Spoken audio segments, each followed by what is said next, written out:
Boa tarde a todas e a todos. Good afternoon, everyone.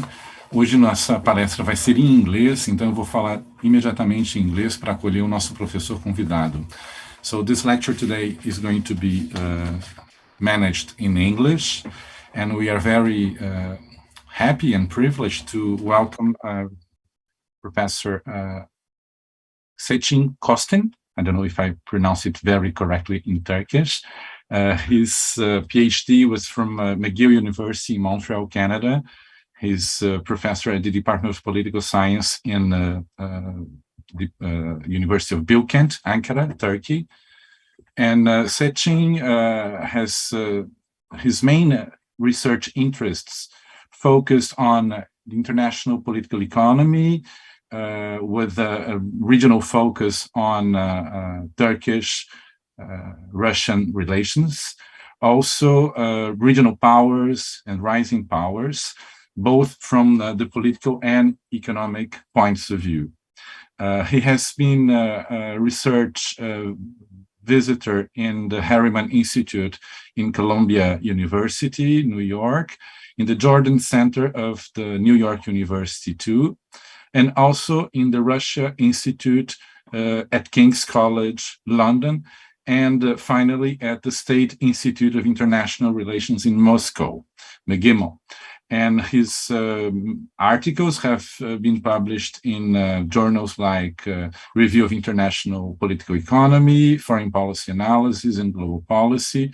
And he's going to present this later on, his latest article, entitled, if I recall it correctly, Managed Regional Rivalry, Russia and Turkey, was published very, very recently, or is just coming out in the coming weeks, in Europe, Asia Studies.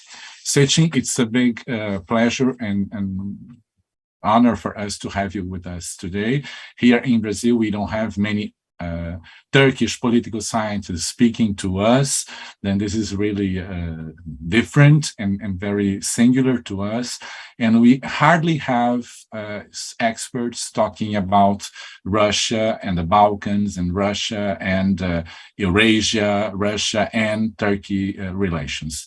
For all these reasons, and for the friendship that we have been developing in the latest months, I'd like to welcome you in our cycle of lectures here at the Institute of Political and Social Studies at the Rio de Janeiro State University.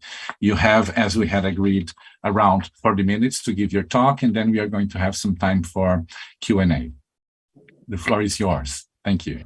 Thank you. Thank you so much, Carlos and dear colleagues, for the invitation. I feel honored and privileged to be presenting my work and sharing my views about how Russian-Turkish relations have been evolving with the war in Ukraine.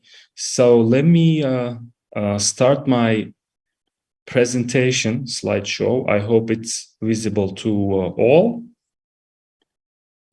Okay, so as you can read the title, it's the war in Ukraine and Turkey-Russia relations. So my talk is going to be based on the work that I've been doing in the past few years, in which I focused on Russian-Turkish relations in Syria, in the post-Soviet space, and also from the perspective of asymmetric interdependence, focusing on bilateral economic relations. And I believe Russia and Turkey are two very significant geopolitical actors in this part of the world.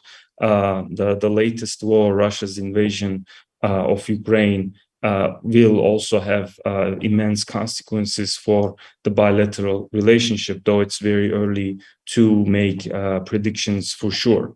So let me start my talk by briefly looking at the evolution of Russian-Turkish relations in the 21st century. But before that, here is what I'm going to try to do today. So first and foremost, I'm going to briefly talk about Russia and Turkey in the 21st century, and then I'll introduce the concept of managed regional rivalry, which my forthcoming article that Carlos just referred to in Europe-Asia Studies explores in greater depth. But today I'll just try to give you a brief overview of what Russian-Turkish rivalry entails, especially in the post-Soviet space. And then I'm going to explore the areas of cooperation, most importantly, energy ties, and the asymmetric interdependence that I just referred to, and also cooperation over the Syrian conflict.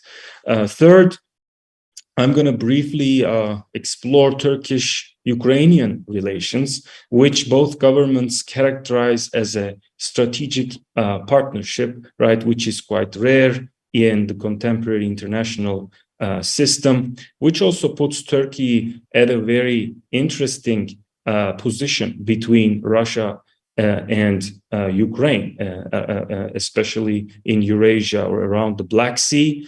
Then I will talk about the war and its effects on Turkish-Russian relations, and I'm going to conclude my talk by briefly elaborating on the implications of the war for future research, especially the literature on Russian-Turkish relations, but most likely the war is going to have very important consequences, impacts on international relations, broadly speaking. I think that it wouldn't be a big claim to make that argument at this point.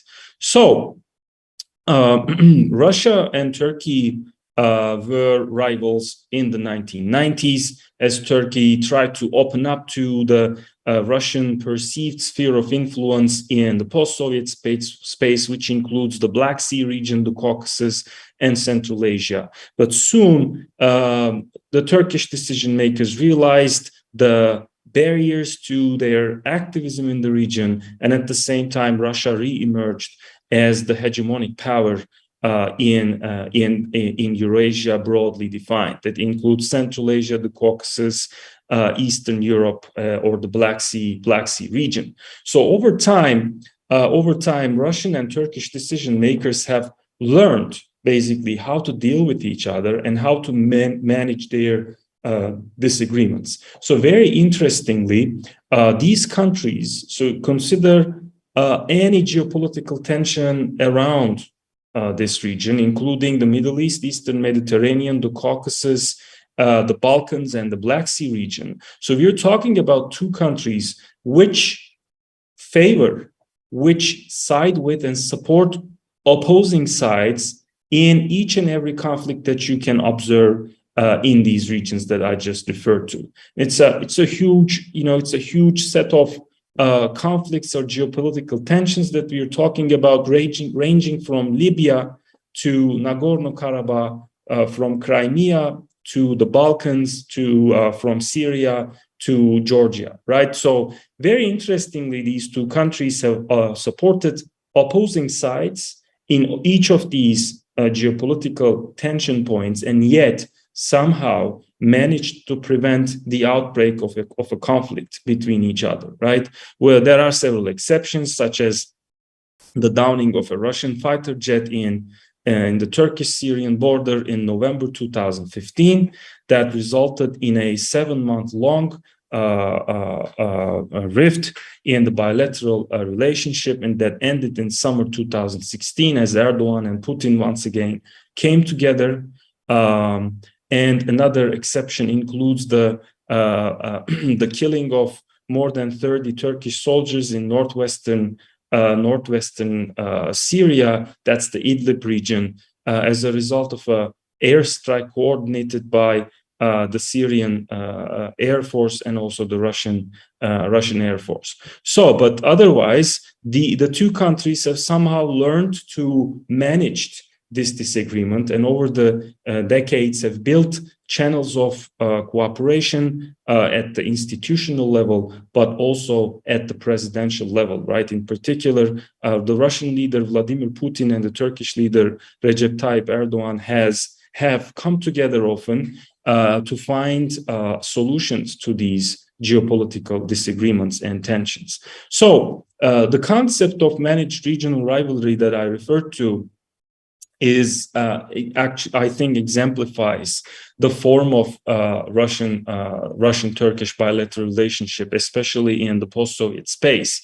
So in this part of the world, we see Russia as the regional hegemon and Turkey as the aspiring regional power. So Russia as the regional hegemon has somehow learned to accommodate the growing geopolitical ambition of the Turkish governments. That is most visible in the war between Azerbaijan and Armenia that resulted in an agreement signed under the mediation of the Russian government in November 2020. So what else are we talking about in terms of this managed regional rivalry?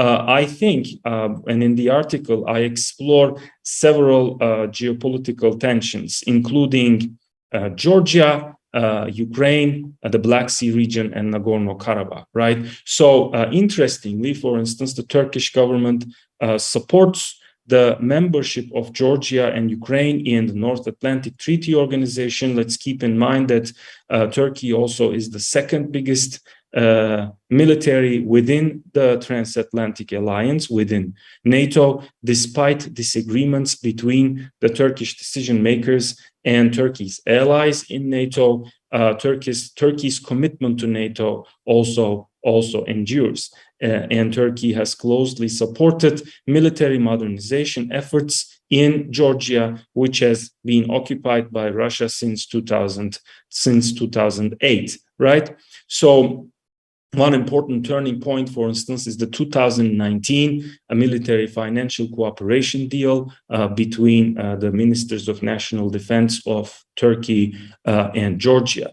Though an important turning point, of course, within this story was Russia's annexation of Crimea in March 2014, which, according to many military and naval experts, which I'm not, by the way, but I'm trying to just follow the developments, has shifted the naval balance in the Black Sea in favor of the Russian Federation and at the expense of Turkey's naval interests in the Black Sea, because typically from 1991, that is the collapse of the Soviet Union, until 2014, which is Russia's annexation of Crimea, there was a naval balance between Russia and Turkey that was closely maintained by these two regional powers in the Black Sea. But after 2014, the Russian Federation engaged in a strengthening effort of its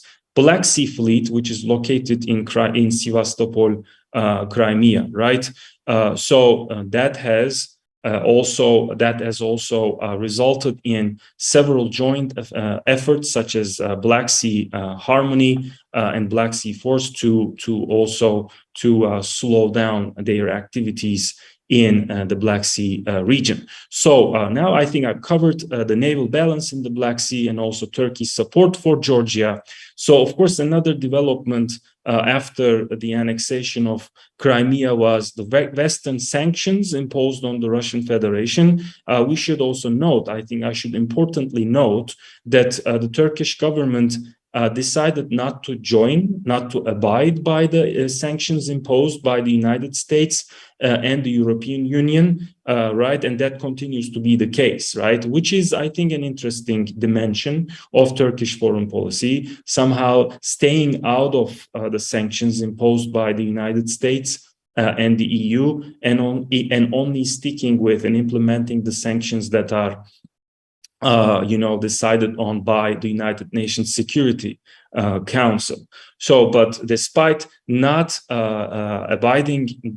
despite not having implemented the Western sanctions, Turkey also has never accepted Russia's annexation of Crimea, and has typically, on a regular basis, called it a blatant violation of international law, right? A blatant violation of international law. Of course, the naval balance and Ukraine's territorial integrity are not the only two concerns for Turkey. In Crimea, there is also a Crimean Tatar population, which is a Turkic-speaking population, with very strong cultural and historical ties to Turkey. So another development, another very recent development on which Russia and Turkey also in the post-Cold War period typically supported opposing sides was the war over Nagorno-Karabakh that took place between September and November 2020. So in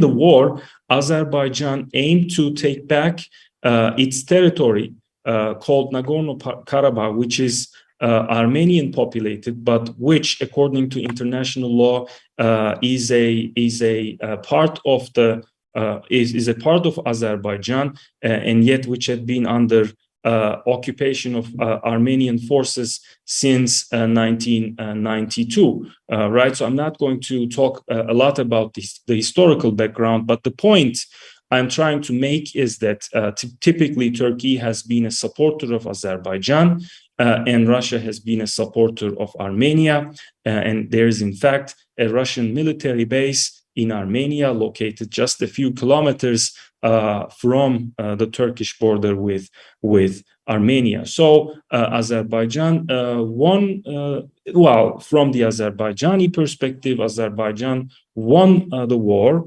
and towards the end of the war, Russia effectively prevented Azerbaijan from taking back all its territory under occupation of Armenian forces or Nagorno-Karabakh. How did that happen? Basically, it happened with Russia sending a 2,000-strong peacekeeping, quote-unquote, peacekeeping force to basically end the conflict between Azerbaijan and Armenian forces. So I think that's that gives us a good idea of what has been going on in this part of the world, especially in the past decade. I have not talked a lot about Ukraine because I'm going to come to it. I've covered it somehow with my emphasis on Crimea, but so far, let me repeat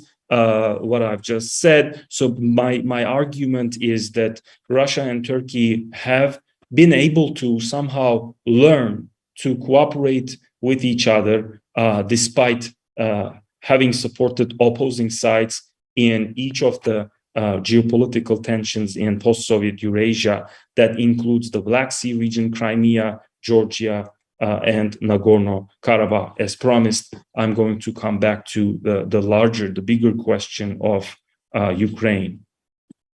Okay, so this is a photo from Anadolu News Agency. That's the Turkish official news agency, demonstrating the joint Russian-Turkish Peace Monitoring Center that is located in Nagorno-Karabakh. That's where the war took place and was effectively ended by the Russian government, right, by Vladimir Putin in November 2020, right? As a result of the Russian intervention, the two parties, the Azerbaijani and the Armenian governments, agreed on the presence of a 2,000-strong Russian peacekeeping force between the Azerbaijani and Armenian forces, right? While there have been ongoing tensions around this, and there are critiques against the Russian peacekeeping force too. And interestingly, neither the Azerbaijani nor the Armenian side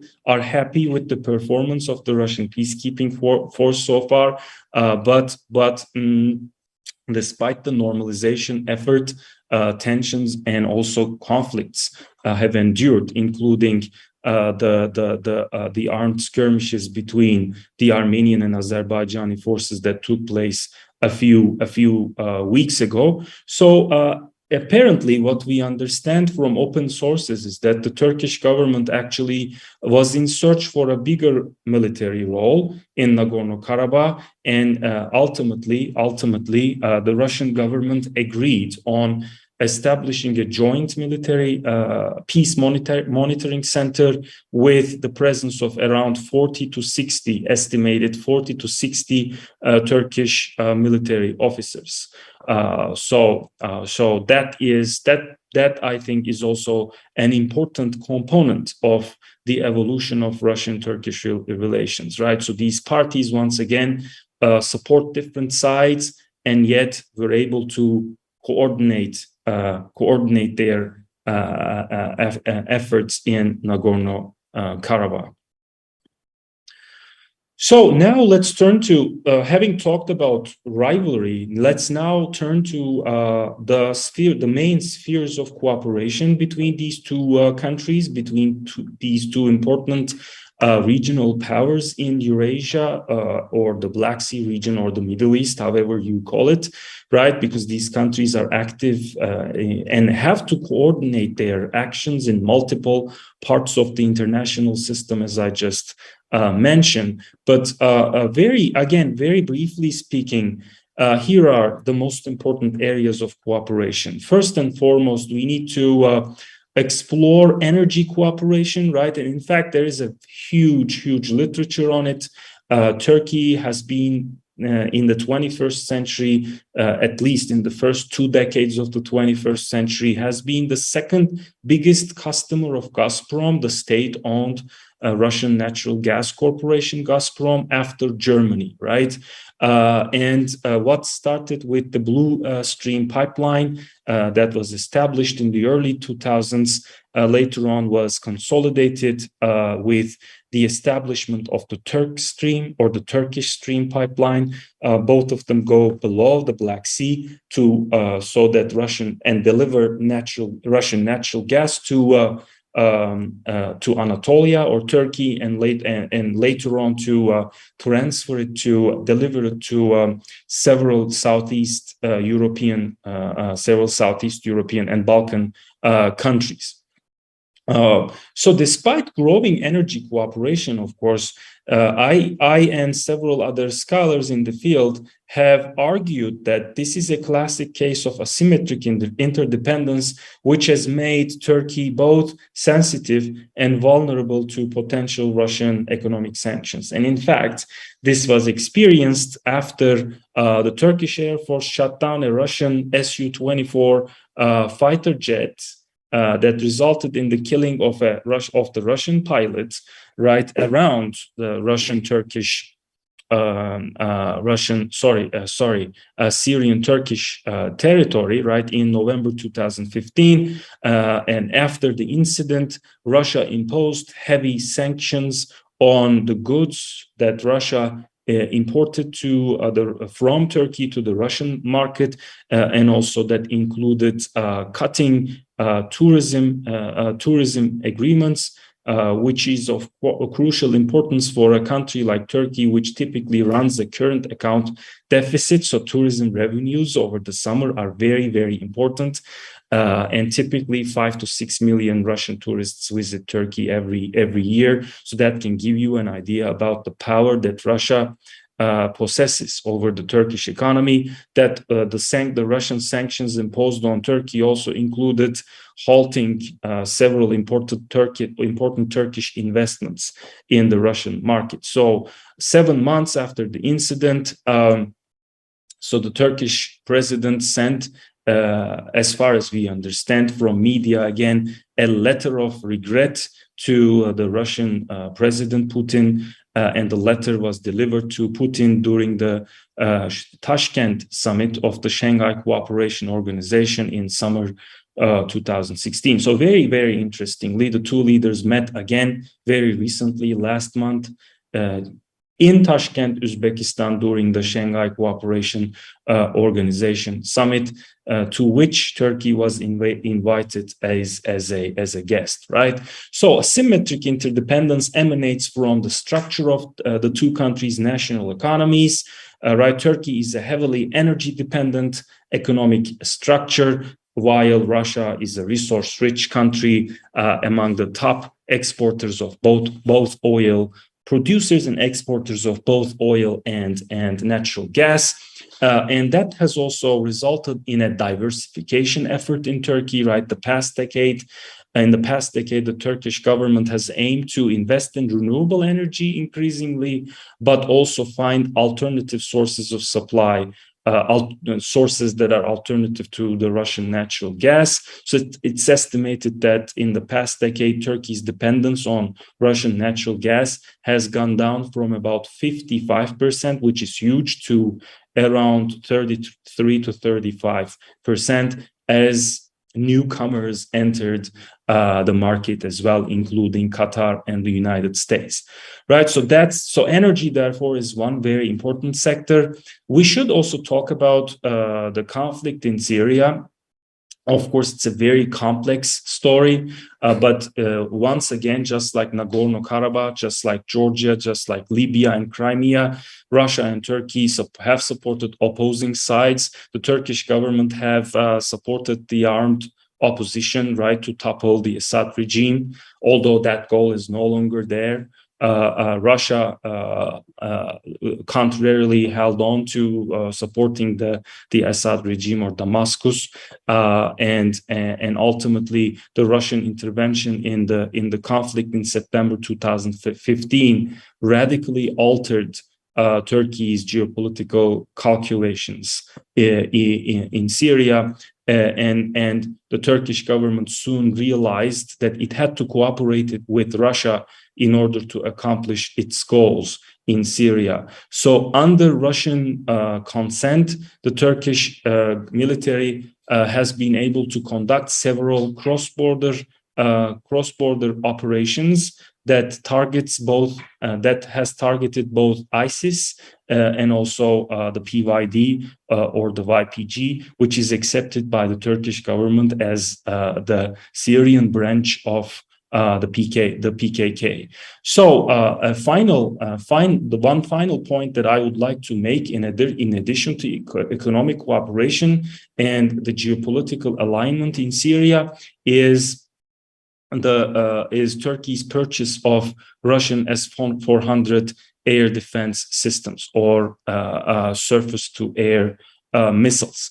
Right, so that happened as a result of a deal signed between the two governments in 2017, and the first batch of the Russian S-400s were deployed and tested by the Turkish military as of last year. Though there is almost a consensus among the military and defense experts that Turkey is never going to truly be able to use the Russian S-400 missiles because there have been also huge costs associated with this. The leading example is that Turkey has been kicked out of the F-35 fighter jet program led by the United States, and it's not known, it's not visible as of now as to whether Turkey will ever be allowed to go back to the joint F-35 production program, and also it's not clear whether Turkey will be able to purchase the F-35 F-35s so long as the Russian S-400 missiles are deployed in Turkish territory, right? So this also makes Turkey the only NATO country with Russian advanced S-400 air defense systems deployed. One other example is Greece, which also possesses Russian S-300 missiles, though the Russian S-400s apparently are much more worrisome for both the United States and the NATO allies. Okay, so far I've covered the managed regional rivalry, right, which aims to conceptualize relations between a regional hegemon and aspiring regional power. And I talked about the areas of geopolitical tension and how Russia and Turkey have somehow managed to have somehow learned to manage those tensions, then I turn to cooperation in energy, Syria, and the defense industry. So this is another photo that I found online on the website of the Anadolu News Agency that demonstrates Russian-Turkish joint patrols in northwest Syria. Russian-Turkish joint patrols in northwest Syria.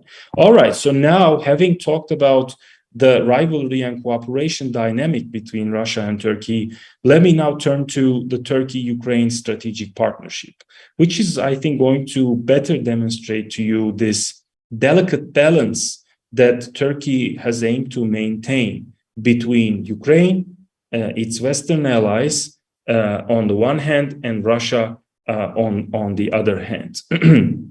So Turkey's ties with Ukraine have deepened, especially after Russia's annexation of Crimea, which, as I just mentioned, Turkey has never recognized and has in fact condemned regularly as a blatant violation of international law. And after March 2014, both Kiev and Ankara have developed an enhanced effort to strengthen the existing channels of cooperation, the existing instruments and institutions of cooperation, but also build new ones. So what kinds of new mechanisms are we talking about here? Well, of course, there is another literature on Turkey-Ukraine ties, but today, due to time constraints, I would like to emphasize two areas of cooperation. First and foremost, and potentially most importantly, we should emphasize the growing cooperation in defense industry, right? The growing cooperation in defense industry. And there, the Turkish drones come to the forefront, right? The Turkish drones, both the Turkish drones produced by state-owned defense corporations and also the private Turkish defense company Baykar's Bayraktar drones, which have become quite famous. You know, the Bayraktars are called the so-called Pantsir Hunter. Pantsir is a typical Russian air defense system. So they have proven to be quite useful in targeting and in fact defeating Russian air defense systems in Libya, in Nagorno-Karabakh, and finally, most recently, in Ukraine, and also in northwestern Syria. So they have been tested in several different conflict areas so far, and Ukraine, especially after the annexation of Crimea, and more so since Russia's invasion that started in February, has emerged as the biggest buyer of Turkish drones. But now Turkish drones have been exported to multiple countries, including the Gulf countries, including Azerbaijan, Poland, and multiple other countries, including US strategic partners and NATO allies. So the Turkish state-owned defense company Aselsan also established a branch recently in Ukraine, aiming to explore joint production and also enhancing Turkey's export capacity in Eastern Europe and in Ukraine. There are also ongoing negotiations between the two countries' various defense industry actors on potential joint production of Turkish drones, because for those of you who are into defense industry, you might know that Ukraine also has an important technological capacity. You know, that's a Soviet legacy in building engines, right? In building engines for helicopters, for drones, and multiple other weapons systems. So the Turkish and Ukrainian navies have also enhanced their cooperation. I remember my emphasis on Russia shifting the naval balance of power in the Black Sea. So there is, I don't know how much Turkish and Ukrainian navies can accomplish together, because the Ukrainian navy is really, really tiny. But the Turkish defense industry has also invested in has also, helped the Ukrainian Navy in its effort to build and enhance Ukrainian naval capacity. In a bit, I'm going to show you several photos from a ceremony that took place actually yesterday between the two countries, defense ministries and navies. So the cooperation, the growing cooperation in defense industry has also raised alarms in Moscow, and we see that the Kremlin and the Russian Foreign Ministry have criticized Turkey for expanding its drone programs on several occasions. For instance, right before the outbreak of the war with Russia's invasion of Ukraine in February, the Russian Foreign Ministry spokesperson Maria Zakharova criticized the fact that Ukraine had just used Turkish drones in Donbas for the first time. Similarly, the Kremlin's spokesperson Peskov also warned of a potential escalation due to Ukraine's use of Turkish drones in the Donbas region. But then it was Russia itself which escalated the conflict with a full-scale invasion. So that's what has been going on in the defense area. And another important development has been the signing of a free trade agreement after almost a decade-long process of negotiation between the two governments. And here you see the Ukrainian President Zelensky and Turkish President Erdogan shaking hands as part of Zelensky's visit to Turkey that took place, in fact, right before Russia's invasion of Ukraine, which also included the two sides finally signing the free trade agreement. So there were huge hopes about the free trade agreement, but I think the war is going to significantly shape both countries' capacity to trade with each other, especially with the Ukrainian economy devastated. I think there is very little, unfortunately, that can be accomplished with this free trade agreement in the short run.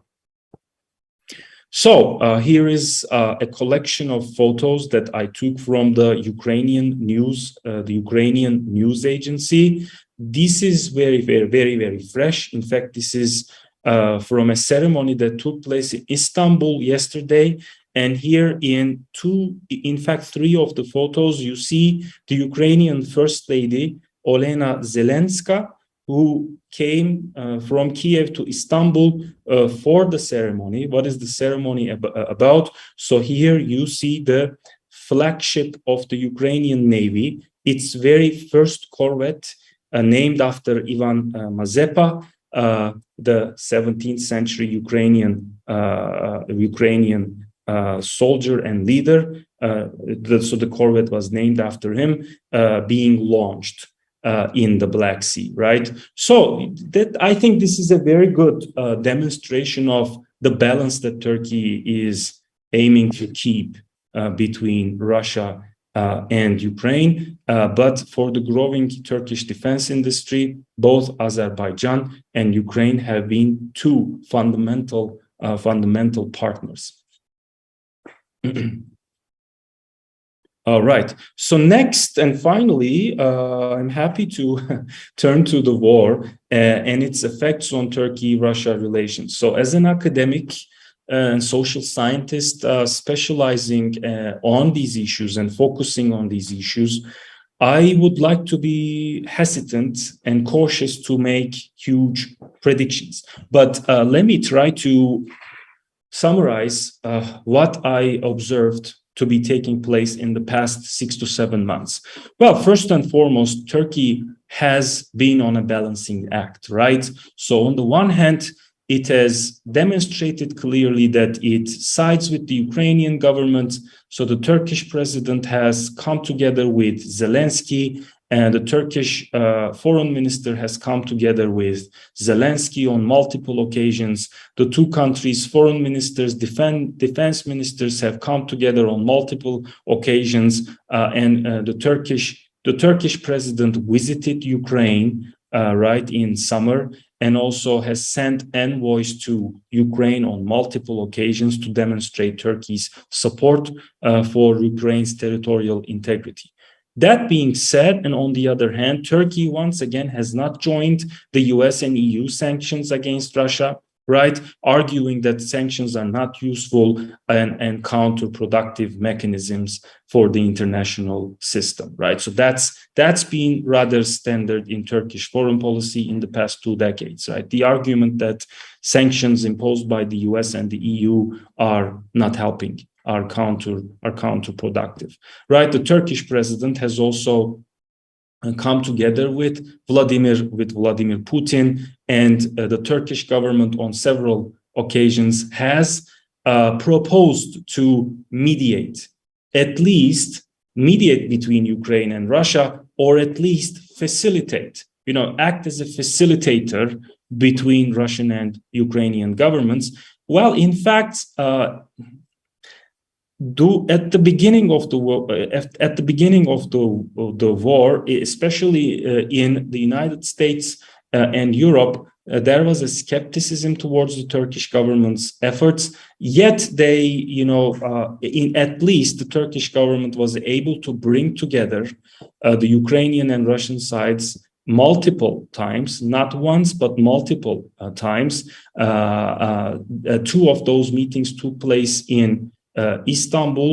Well, the facilitation effort or the mediation effort did not result, of course, in peacemaking. And on the contrary, the war has gotten even worse and more brutal since February. But for instance, the Turkish government was successful twice on 2 occasions. One was the opening up of a grain corridor to export Ukrainian grain to the international markets through the Black Sea and the Turkish Straits, the Bosporus and the Dardanelles, and then through the Aegean and the Mediterranean to world markets. There, the Turkish government played a very functional role, which was also praised by the US government and also by the United Nations, right? And the second development was the prisoner exchange between Russia and Ukraine, again, which took place on Turkish territory. And again, based on open sources, media sources, we understand that the Turkish diplomats played a very, very important role in convincing the sides to talk to each other and eventually agree on prisoner exchange. And the prisoner exchange included very important symbolic names for both parties. So to summarize what I've just said, Turkey has aimed to maintain a very delicate balance between Russia and Ukraine. On the one hand, demonstrating its support to the Ukrainian cause and denying Russian territorial claims and supporting Ukraine's sovereignty and territorial integrity, yet on the other hand, continuing to talk to the Russian government and trying to find an end to the war, right? And I've referred to 2 cases in which the Turkish government's mediation effort, at least the effort to facilitate talks between the two parties of the war, bore some fruits, right? That's through the grain corridor and the prisoner exchange. Most likely in the future to come, the Turkish government will continue with its diplomatic efforts to play the role of a facilitator and a mediator. And well, it's too early to tell whether or not or how successful that's going to be. So again, 2 photos from the Turkish official Anadolu news agency. On the left-hand side, you see the Istanbul meeting. This is the very first meeting facilitated by Turkey, which included officers, the representatives from both Ukraine and Russia. And on the right, you see Guterres, Erdogan, and Russian Defense Minister Shoigu and Turkish Defense Minister Akar signing the grain corridor deal, right? That allows exporting Ukrainian grain to international markets, and this happened in July 2022. All right, so finally, I don't know if I'm on time or if how am I doing, Carlos? Have I talked too much already? You're doing perfectly, but it's already 50 minutes. It's up to you because it's almost 9 o'clock at home for you. Okay. Very good. So then let me take the last few minutes to talk about implications of the war for Russian-Turkish relations as well as prospects. Well, I think it would not be too bold of an argument to say that the war is going to result in a fundamental shift in the balance of power in Eurasia, right? So that is going to significantly affect Turkey's foreign policy priorities and also military, economic, financial, and diplomatic capabilities, given the fact that Russia and Turkey typically side with and support opposing sides, right? So the rivalry cooperation dynamic is going to continue to be there, right? These countries will continue to be rivals and at the same time endure economic cooperation in particular. And one thing that this war has demonstrated is consolidating Turkey's commitment to the transatlantic alliance, right? Turkey consolidating, strengthening Turkey's commitment to NATO. So one open-ended question is how endurable energy cooperation is going to be given the energy crisis that's looming in Europe, that can emerge both as an opportunity and a constraint for the Turkish government, especially.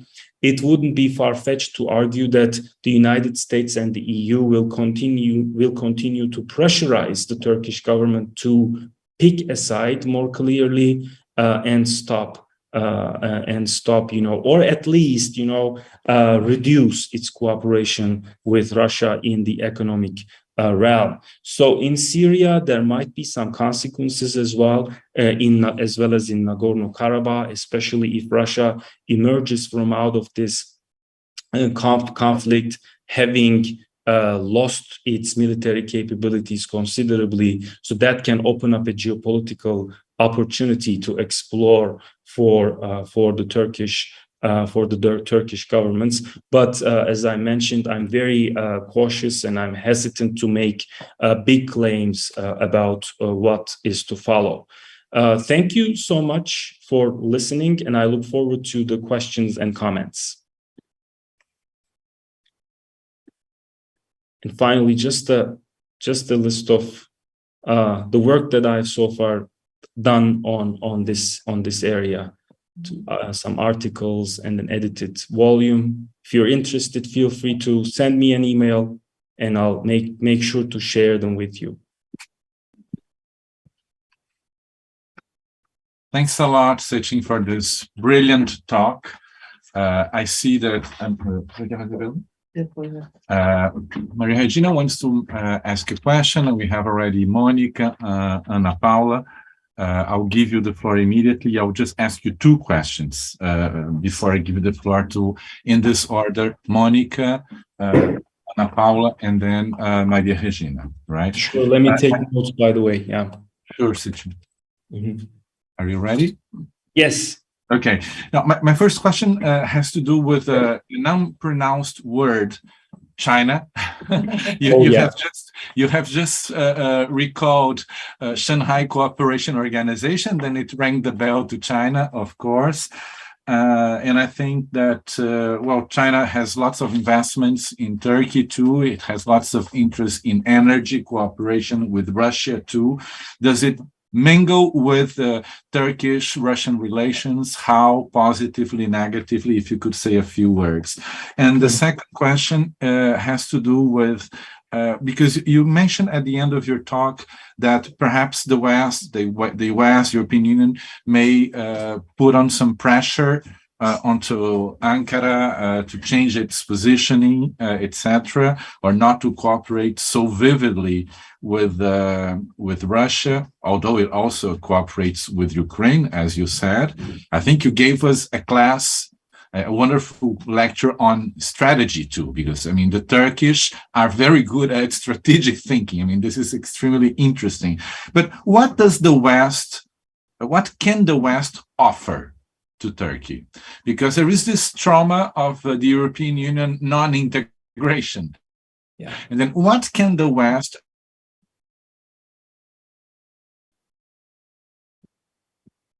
Is it me or actually offer? So that, sorry, did you get it? Yeah. And yeah, what can the West offer? That was my question, because what you have shown is that Turkey has lots of autonomy to play its diplomatic cards, its strategic cards. Okay, there are some difficulties, like many intermediate, but you have shown that at least what your talk has shown to us is that Ankara bases its diplomatic and strategic efforts on some good degree of autonomy. And then what can the West offer? That was what was just ringing the bell to me. Thanks a lot again, Sechin. It's not the first time I listen to you, but it's always a pleasure. And it's a pleasure because it's almost 9 o'clock at home for you, and you are vivid. I would be sleeping, I'm a very morning man. But I had some more coffee than usual, but I feel energetic still. Thanks a lot. Monica, please, you have the floor. Thank you.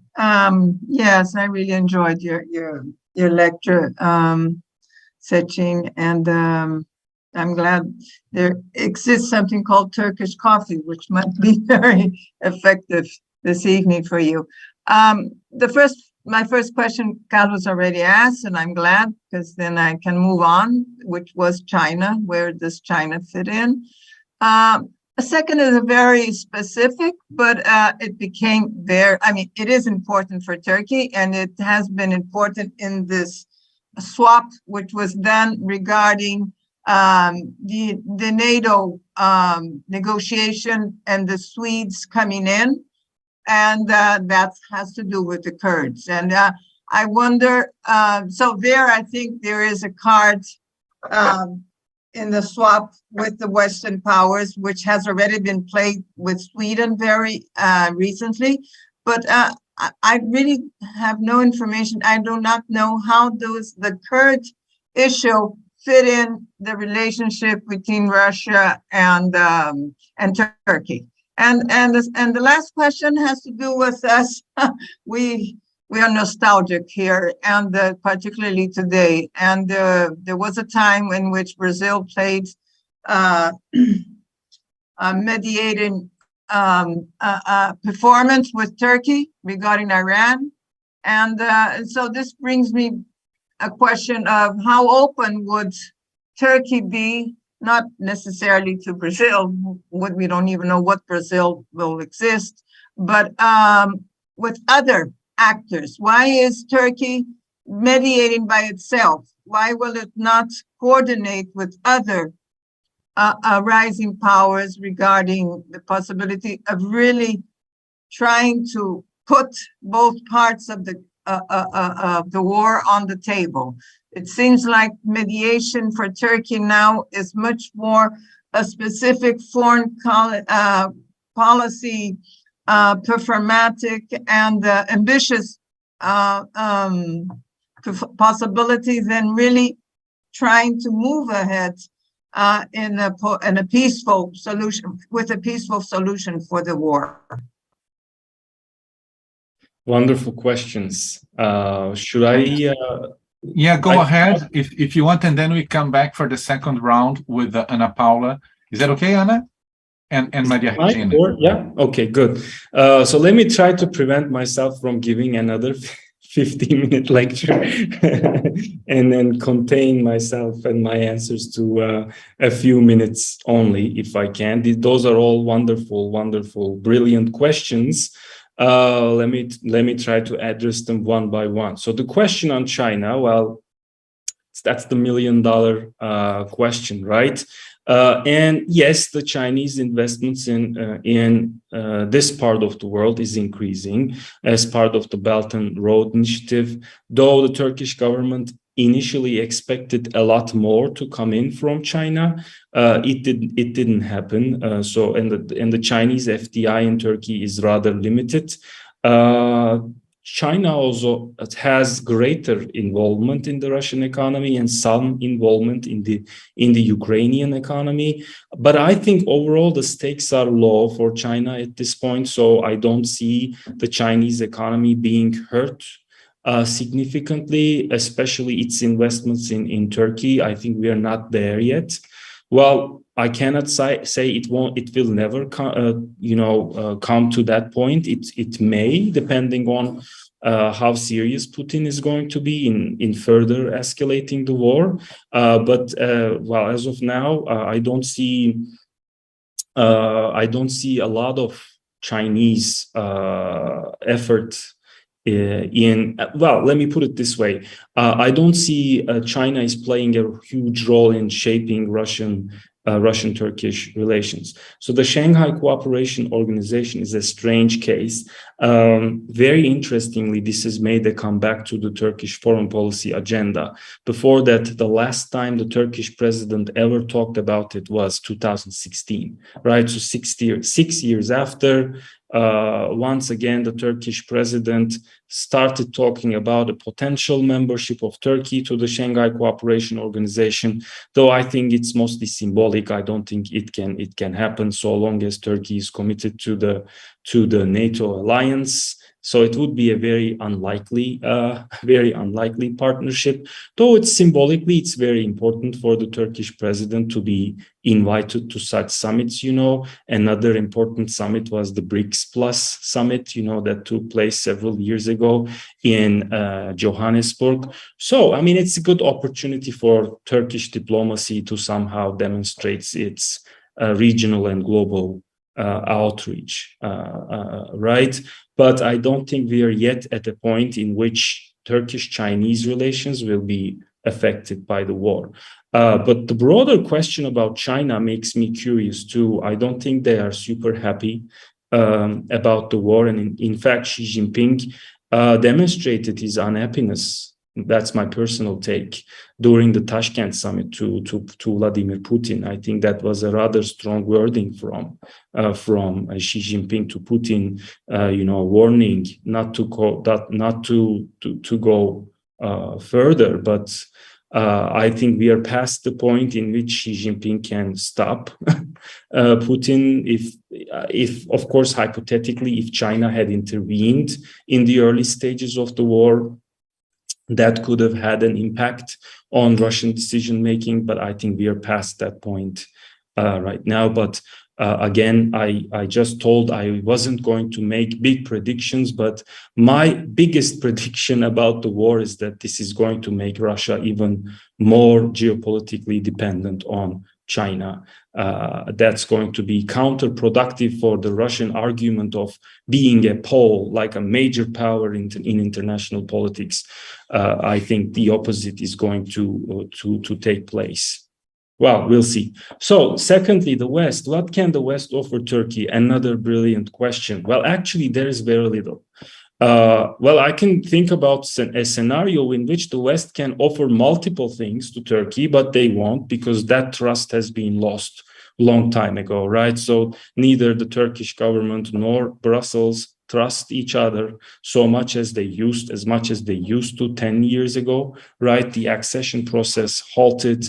And then there was the huge refugee crisis, which put the EU-Turkish relations on a transactional basis, honestly speaking. And the Turkish government has also criticized both its European allies and the United States for actively supporting the PKK in northern, or the branch of the PKK in northern Syria. So hypothetically, the West can offer Turkey greater economic cooperation, reform of the Customs Union Treaty, but they are hesitant, reluctant to do that, and they can revitalize the accession process, but there are great fears about growing authoritarianism in Turkey, so I don't see that happening. I'm pessimistic and probably realistic there, right? And the Turkish government expects closer cooperation against terrorism, but and there is a huge disagreement as to what constitutes terrorism, etc. Right? So it's a very complicated story, but I don't think the West can offer Turkey a lot at this point. So Monica, your question about Sweden and Finland, so that's yet to be ratified in the Turkish parliament, but I don't see any problems there. I think it's going to be ratified without any problems. Again, the Turkish government can use it as some sort of, support gathering activity in domestic politics, telling the Turkish audience, the voters of the ruling AKP and Erdogan, that Turkish diplomacy won and they convinced Sweden and Finland for closer cooperation against terrorism, etc. So I don't see a problem about the ratification of the agreement there, and that's also a card played already, as you mentioned. But overall, turning to the broader Kurdish question, or the question of terrorism, as the Turkish government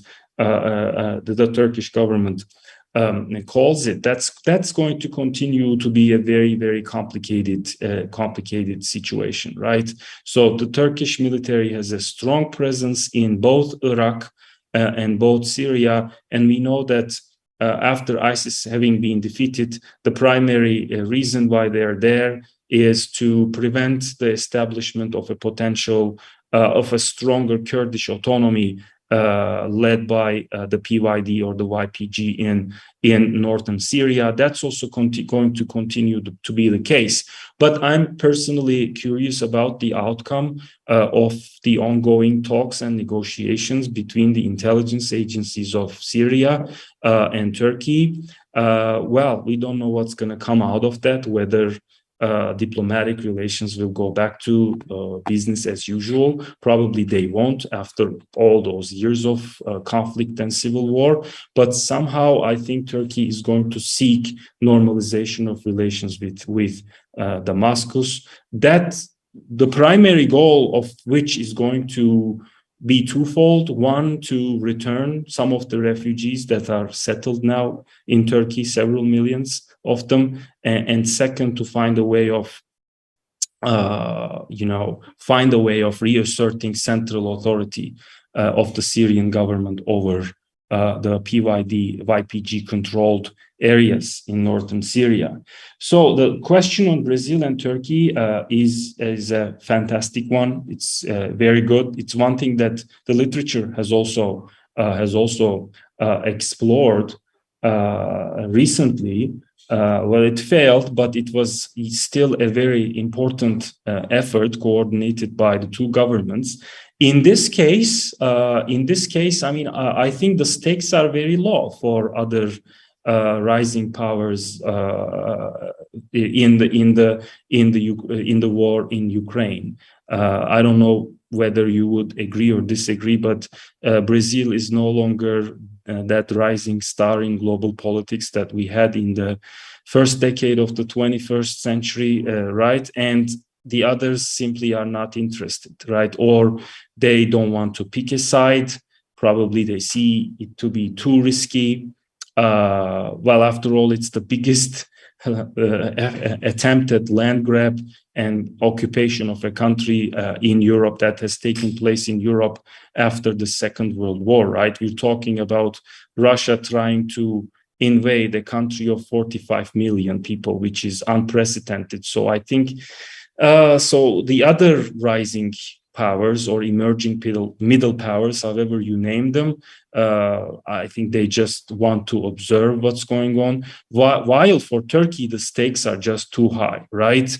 Turkey is not winning out of this war. Economically, it's way too costly. Financially, the Turkish economy is not doing well. So it makes perfect sense to me for the Turkish government to continue to find ways to facilitate talks or mediate. Oh, okay. Again, I've talked too much. Now I can take other questions. Yes, sure. I'll give the floor now to Anastasius and then to Maria Regina. Mm-hmm.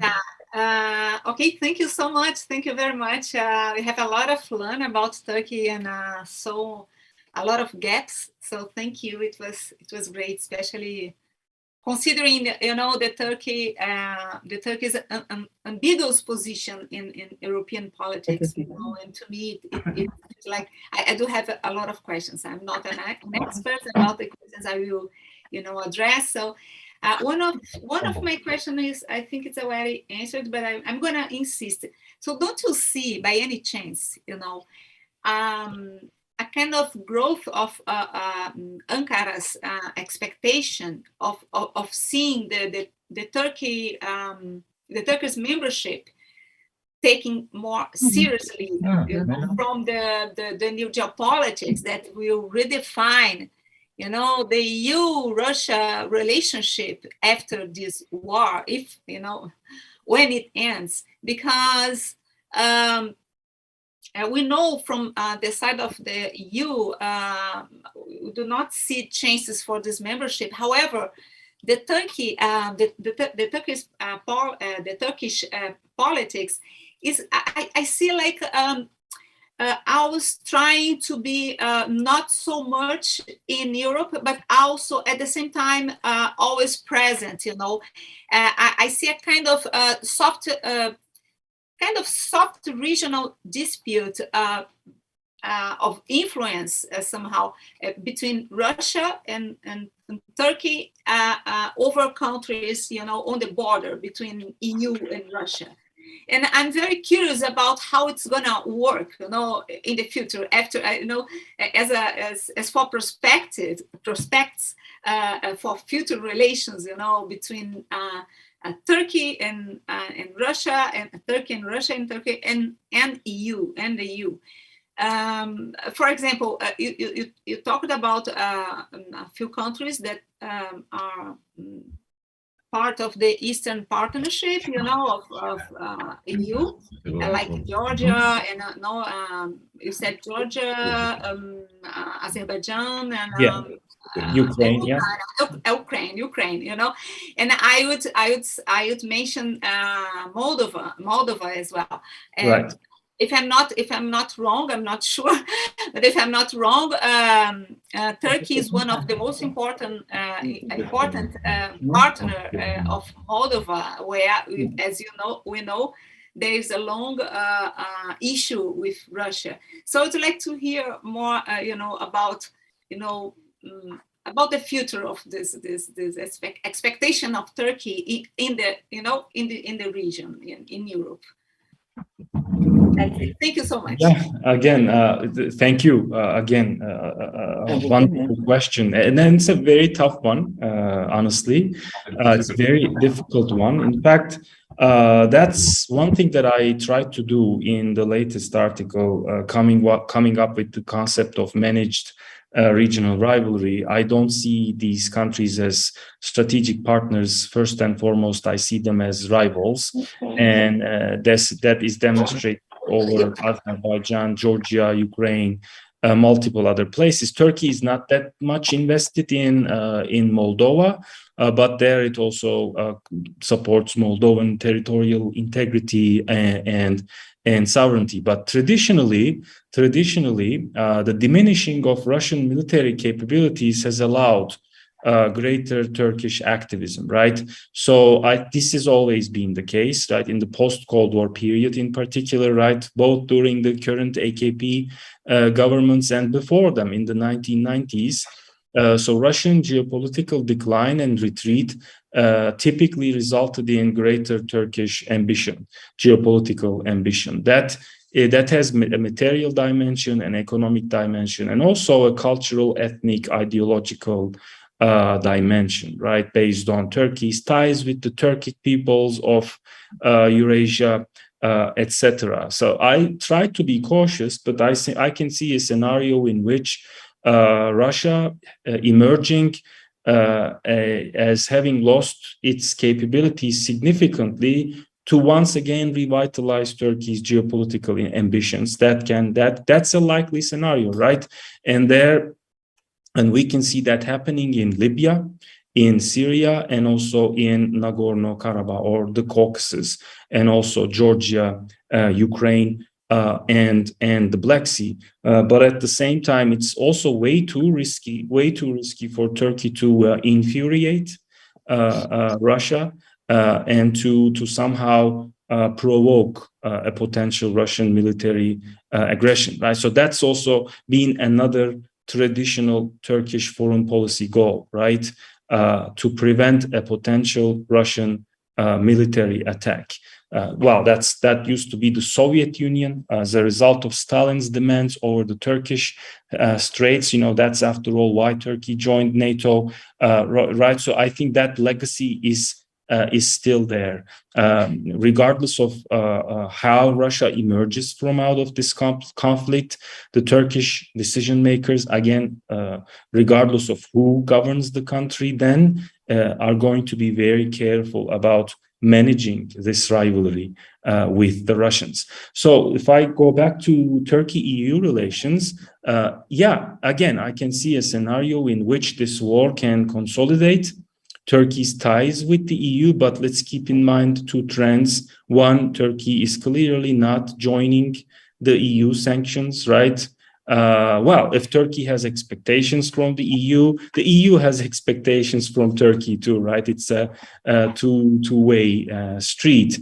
And secondly, the Turkish political system has become more and more authoritarian in the past few years, right? Especially with the transition to a presidential regime in 2018, and that has been severely criticized by Brussels. So long as the Turkish government is not going back to democratization, I don't see prospects for the accession process coming back. So it's a multi-dimensional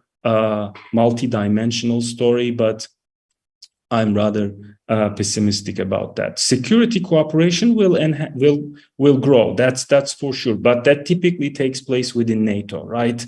Not the EU framework. As I mentioned, I believe this war has even consolidated further Turkey's commitment to the transatlantic alliance and demonstrated a potential Russian threat. But when it comes to accession, I really don't think it's coming back. Not under current circumstances, at least. Thank you. I hope this answered your question. Can I go? Yep. Okay. Yeah. Thank you, Sekin, for this fantastic class. I imagine you're very tired, but I just want to make a comment because I think in the West, in Europe and the US, they both are seeing the post-Ukrainian war as a return of Cold War politics. And I think you have shown today that this is not true. I mean, I think we are returning to a kind of a 19th century geopolitics. I don't know. I think the example of Turkish is exactly in that direction, because even if Turkey has consolidated its tie with the West and is a member of NATO, at the same time it has continued to have a balanced relation with Russia and and autonomy. I think Carlos mentioned the autonomy of Turkish foreign policy. So my question is, how is Turkish a model for regional powers? I'm not sure if it is, because as I understand, there are two factors important for the autonomy of Turkish foreign policy in this new international Order. which is not an order. Location, geographic, strategic location, and strategic statecraft. And for example, in Brazil, we can have strategic statecraft, but we don't have a strategic geographic location. So I think Turkey is it's not a model in this sense, because it can be repeated in other regional power experience. But I like it very much, and I think the idea of a return to Cold War is completely wrong, and I think you'll demonstrate to this evening, at least for me. Thank you. I'm very happy to hear this, because I wasn't really expecting to really present a broader lesson for the international system, which you did perfectly. So I'm grateful for that. And very, very interestingly, this is also close to what the Kremlin has wanted for a long time, right? Multipolarity, something close to the 19th century concept of Europe between major powers, in which they are not supposed to intervene in the spheres of influence of one another, right? So this is what the Kremlin has been demanding for a long time. In fact, if you read the article that Sergei Lavrov wrote a few years ago for Russia in Global Affairs, I think, if I'm not mistaken, the title of the article is something like The Historical Dimension of Russian Foreign Policy. There you see the 19th century roots.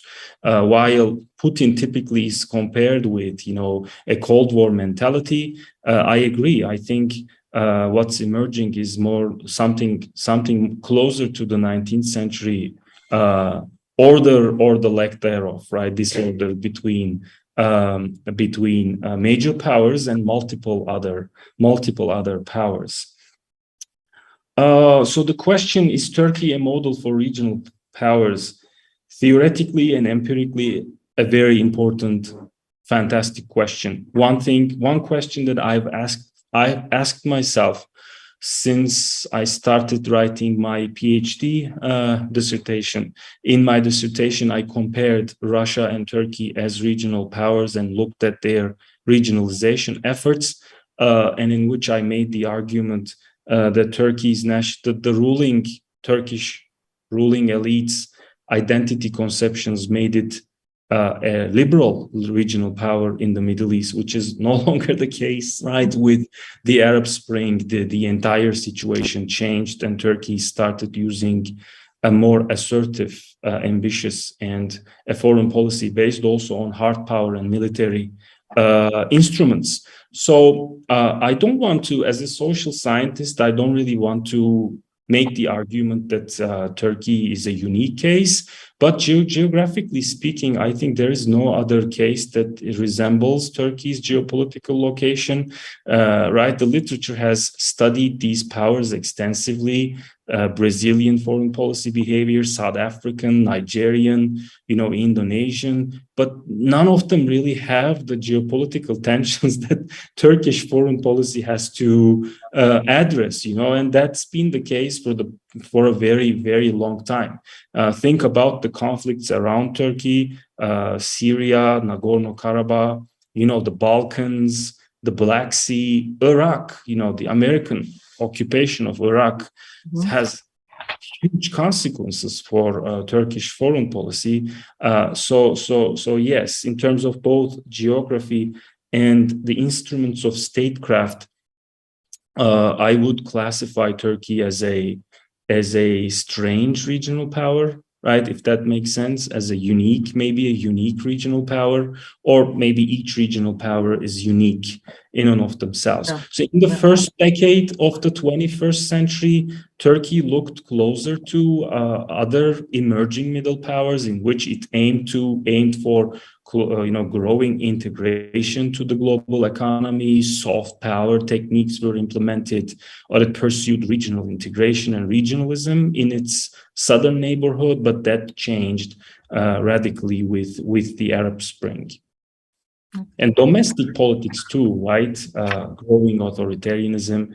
Is it a model? I don't think it's a model, but the question about Turkey, whether Turkey is a model, pops up every once in a while. In the 1990s, the question was whether Turkey could become a model for the newly independent post-Soviet space. So it disappeared in a few years only. And then in the first 2 terms of the Justice and Development Party and Erdogan, it's a country with a Muslim population, democratizing, aiming to join the EU. The same question came again, whether Turkey can become a model for Middle Eastern countries. Nobody is asking that question any longer. And in the current geopolitical situation, I don't think that question is coming back anytime soon. Okay. Yeah. Let's Thank change. you so much. Thank you. Okay, so thanks a lot, Seçkin. We don't have other questions from the floor, and I have just checked time, and then you had told me that at around 3:30 here it would be nice to end, and it's 3:25, which proves that you can be very efficient with substance and time too. Glad to hear it. Thanks a lot. I think that this final question that you have just presented about Turkey being authoritarian, and less democratic, let's put it that way. I think it's a question that is also posed for Western powers these days. Yeah. I think that the emergence of authoritarian, anti-democratic leaders in the West, and in not only in the West, this is a global question. I think it has to do with the way that economic development has been evolving and its impacts on democracy. But I think that that's a subject for another lecture. Thanks a lot, Seçkin, for your presentation. I really appreciate. I'd like to thank everyone for participating, my colleagues and people on the YouTube. And our next lecture is going to take place on 17 October with Professor César Zucco from Getúlio Vargas Foundation. And the title is The Volatility Curse, Exogenous Shocks and Representation in Resource-Rich Democracies. Thanks a lot, and see you, everyone. Thank you. Thank you.